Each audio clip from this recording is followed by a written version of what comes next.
Hello, everyone, and welcome to the Suzanne and Sarah YouTube channel. I'm Suzanne, and my business partner Sarah and I are a team.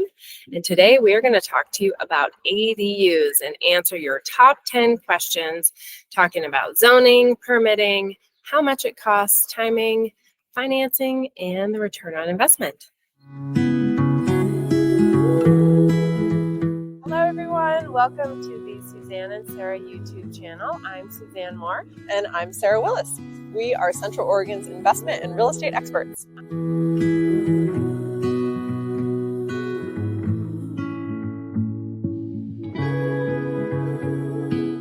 So as I said, I'm Suzanne Moore. I'm a realtor here in beautiful sunny Bend, Oregon with Realty One Group Discovery. And I'm also the founder of the Central Oregon Investor Network, which brings together investors not only from Central Oregon, but from all over the country to share resources, learn from one another, and create more passive income in our lives through real estate investments.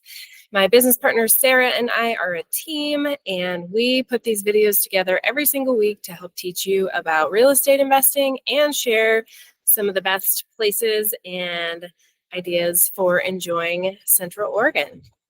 You see this QR code here on the screen. You can snapshot that with your phone. That will take you directly to our website contact page where you can sign up to receive our weekly top picks email. And that email is where we scour the market every single week for Central Oregon's best real estate investments, and we send them with our candid commentary directly to your email box. All right, let's start off with defining what an ADU is. You've probably heard of it, but let's talk about what it actually is. So an ADU is an accessory dwelling unit. Essentially, it's a secondary house or apartment on the same property as the primary house. So these can be attached as a basement or a garage, or they can be detached. And sometimes you'll hear about detached ADUs being called DADUs or detached ADUs. So next up, let's talk about why you would want an ADU. And there are a couple of key reasons why people add ADUs to their property. The first one is to add more density. We know a lot of cities are missing middle housing, so this is a great way to add more density while still maintaining a primary residence.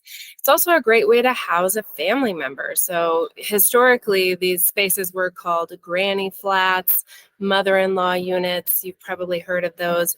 And an accessory dwelling unit is a fantastic way to make sure that you have an option for multi-generational living. Another reason people add ADUs is to force appreciation on their property. So it's a great way to add value and make the property worth more when you go to sell. It's also a great way to generate passive income and reduce your housing costs by house hacking. So, you rent out the ADU, you live in part of the house, and somebody is helping offset or eliminate your number one expense, which is housing. Another reason people have ADUs is maybe they're snowbirds or they are remote workers and don't need a space for the full year. An ADU is a great option for those folks to still have someone else covering their housing costs while they travel and work remotely. So now let's dive into your top 10 questions about ADUs, and we will answer those questions. So the number one question we always hear about ADUs is how much does it cost? And these are Bend-specific numbers, but I think that they are probably relevant for most cities around the country. And essentially, you can budget anywhere from $50,000 to $250,000. So big range for sure. And the cheapest option is to convert an existing garage. So that's going to save you the most money. And the things that can cost the most is really plumbing. Plumbing is crucial to have because obviously you will want to have some sort of kitchenette and a bathroom of sorts. So plumbing is really critical and can be somewhat expensive. Firewalls are also really important if it is an attached ADU, like a basement or an attached garage. So those are the pieces that will cost you the most. The second question we get about ADUs is where can I build one? What's the zoning like? So again, this is a Bend specific answer, but we have various zoning criteria in the city of Bend, and we have residential low density, residential medium density, and residential standard density. All of these zoning credentials allow ADUs. So essentially, this is almost all of the residential zoning in Bend, with the exception of RH, which is residential high zoning. So that one does not allow ADUs because it's already quite dense. So one thing to think about as well is, if you're not in the city of Bend, but you are in Central Oregon, maybe you're in Deschutes County, rural ADUs are another consideration. So they are possible, and you would want to check with the county to find out what the requirements would be to do that. And the biggest thing to consider with rural ADUs is septic. So like we talked about plumbing earlier, this is plumbing in a more rural fashion, making sure that you have capacity in the septic system for an added bathroom and kitchen. The other thing to think about is water meters. So depending on where you live within the city of Bend, how many water meters do you need for adding an ADU? If it's the city of Bend, you can use one for both the primary residence and the ADU. If you are in an area of Bend that uses Avion water, they will require a second water meter. The third question we get about ADUs is all about permits. How long does it take? What do they cost? How do I get them? Let's talk about it. So number one with permits, we recommend that you call an expert. It is quite the process. It's certainly doable on your own, but there are some great experts here in the Bend, Oregon area that we can connect you to that do this day in and day out. They have relationships at the county and the city, and they can help facilitate this so that it goes faster and smoother for you.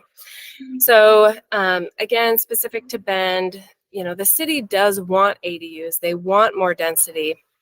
However, it's possible that on a different day, if you go to the city, you might get a different answer than you did the day before from a different person. So again, that's why we really recommend calling an expert, somebody that does this day in and day out. And we've got those recommendations for you. So you can reach out, you've got our contact information.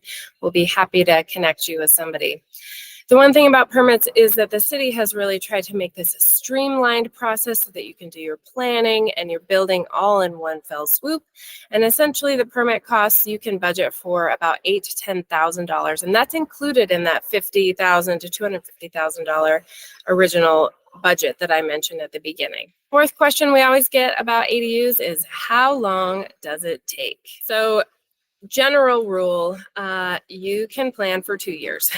I know that's not what most people want to hear, and it can be done faster, but I would give yourself 2 years.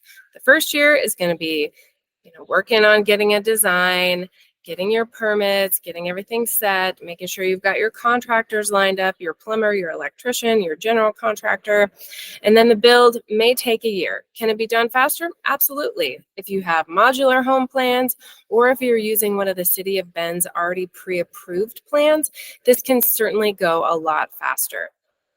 The other thing to consider is contractor availability. So contractors may not have quite as much interest in doing a small unit like this because they're doing the same amount of work, it's just in a smaller space. So make sure that you've got some good contractor contacts ahead of time. If you're looking for those folks, you know who to ask. We're here to help.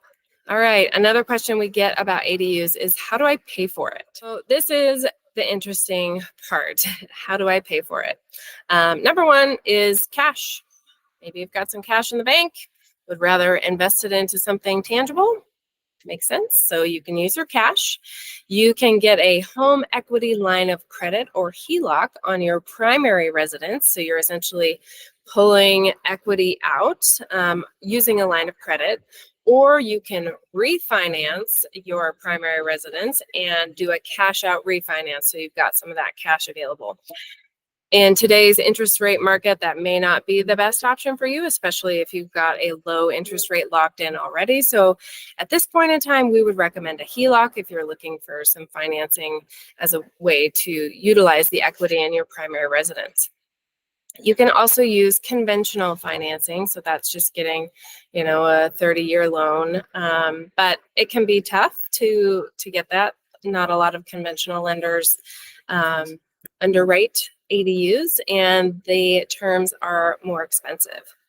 Your final option, and maybe your best financing option, would be a construction loan. So, you would be taking draws as you get through certain gates of the building process, and they're going to be looking at long-term rental comps as a way to determine the value of the property.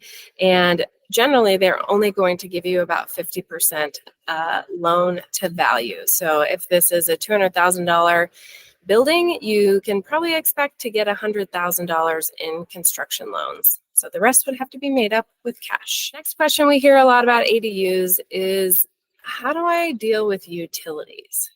So in Bend, water sometimes comes from the city of Bend, sometimes it comes from Avion, which is a private company. So you may have to add a water meter for your ADU. We talked about this a little bit earlier. Avion will require a second meter. The city of Bend allows you to just use 1 meter. But how do you get the person in your ADU to pay for their water? Well, you're going to have to bill them for it. So you can, separate out the amount of their bill and charge them for it. You can find any other way to do that, but essentially you will be paying the bill as the homeowner, and you'll need to bill back the tenant for those charges.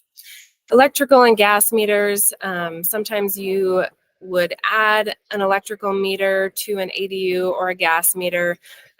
So those are considerations that will be involved in planning and building your ADU. And then as far as trash, generally it's 1 account per property. So like water, you as the homeowner would pay the trash bill and you would bill that back based on occupancy or some other way you've decided to split it with the tenants. And same with cable and internet. Maybe you can share with a booster or extender, or maybe you get separate accounts. Okay, here's a big question we get a lot about ADUs. Can I Airbnb my ADU?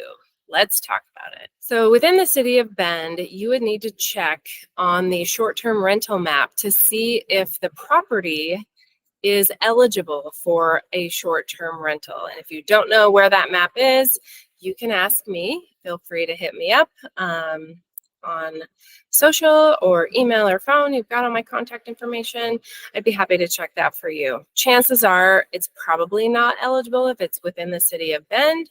But if you're in outlying areas or other counties in Central Oregon, we can certainly determine whether this is possible. It's a great way to potentially increase your revenue with your ADU and speed up your return on investment. So within the city of Bend, you're only allowed 1 unit per property as a short-term rental. So you can't, have your house and your ADU as short-term rentals, only one or the other.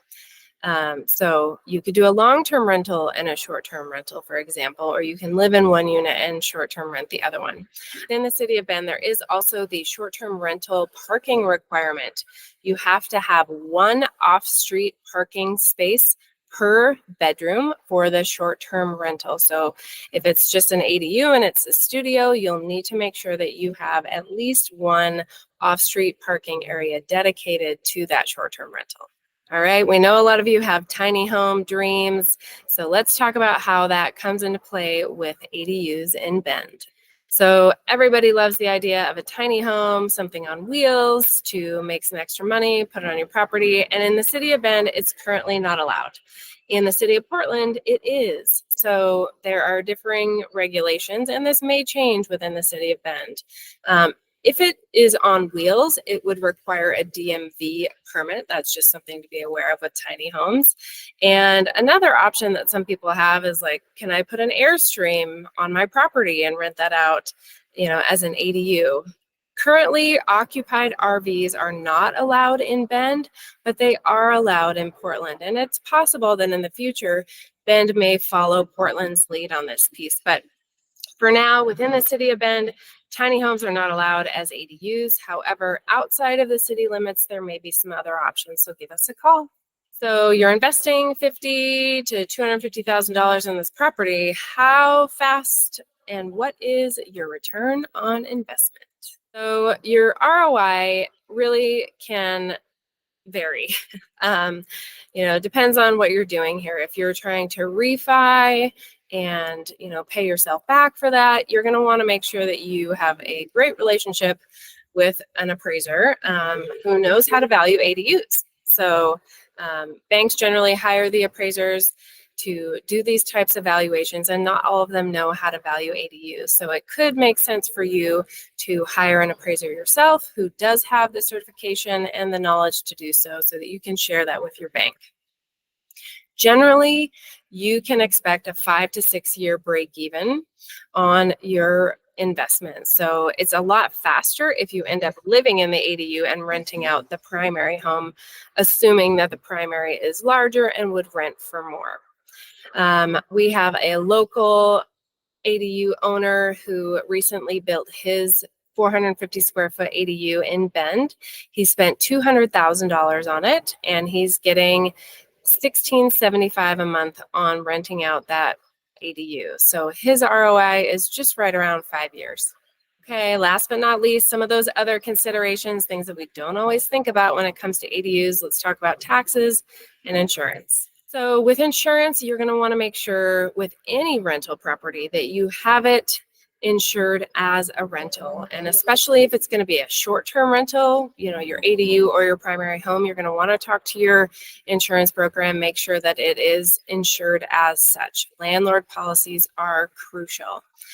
For the portion of the property, whether it's the ADU or the primary house that is rented out, you get tax deductions for that portion of the property. So we can talk about tax deductions in one of our other videos. Be sure to check that one out, or the short on our channel. And if you have questions about how that would apply to an ADU, you can always give us a call.